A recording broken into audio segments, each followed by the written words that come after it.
پیرۆزبایی یادی ڕۆژی شانۆی جیهانی لە هەموو شانۆکارانی کوردەکەم لە کوردستان و لە جیهانیش. لای من جوانترین و خۆشترین ڕۆژ ئەو نمایشەیە کە لە ڕۆژی شانۆی جیهانیا پێشکەشەکەین.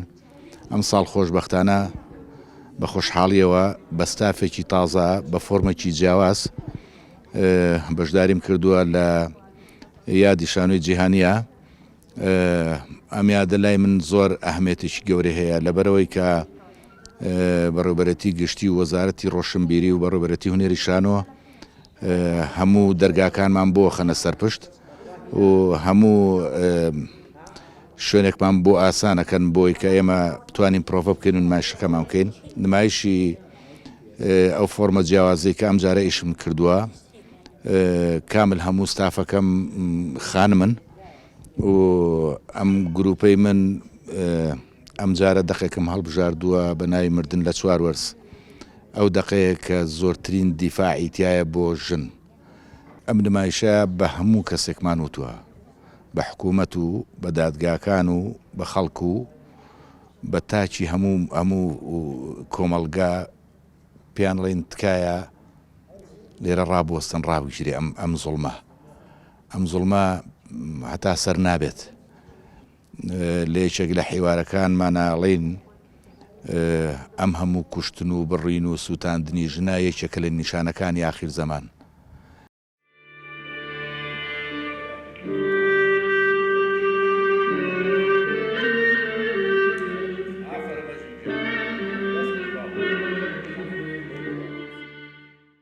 ئێمە لە ڕۆژ جیهانی شانۆیە بۆیە هەڵمان بژارد زۆرترین کەس ئەتوانێ ببینێ و زۆرترین پەخشی لێ ئەبێت لەو کاتەیانی ڕۆژێکی تایبەتمان نییە بۆ ئەو شتە تەنیا ئەڵێن لەم ڕۆژەیە بیری ئێوەی ئەخینەوە کە ئافرەت هەیە تونند و تیژی بەرامبەر ئەکرێ، ئافرەت هەیە ئەسووتێنرێ، ئافرەت هەیە ئەخنکێنرێ.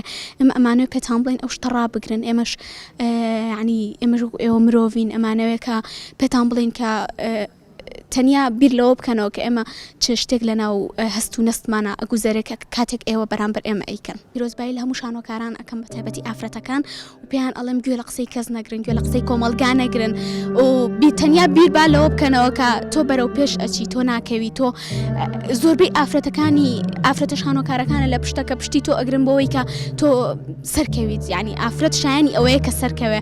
ئەمە پێیان بڵم کە هیچ مەترسن، کۆڵمەیەن، ئێمە لە پشتانین. من وەکو خۆم ئەم بوارەم هەڵبژاردووە هەتا مردن لەسەری بەردەوام ئەبم، چکە خولیایەکی مناڵیم بۆ و خۆشبەختانش ئەو شتە ینی سەرکەوتو بوومتیان لەخوا بەزیابە. بێگومان ئەگەرەوە باسی لە ڕاوتی شانۆی بستنەوەی شانۆی بکەین لە بابڵێن لە هەرێمی کوردستان سیر دەکەی لەگە گۆڕانکارە سیاسیەکانە لەگەڵ هەڵومەرجە ئیقتصادیەکەیە هەمیان بەیەکەوە ڕۆڵ دەبینن بۆ بەرەو پێشچوونی شانۆ یان بەرەو پاشچوونی شانۆ.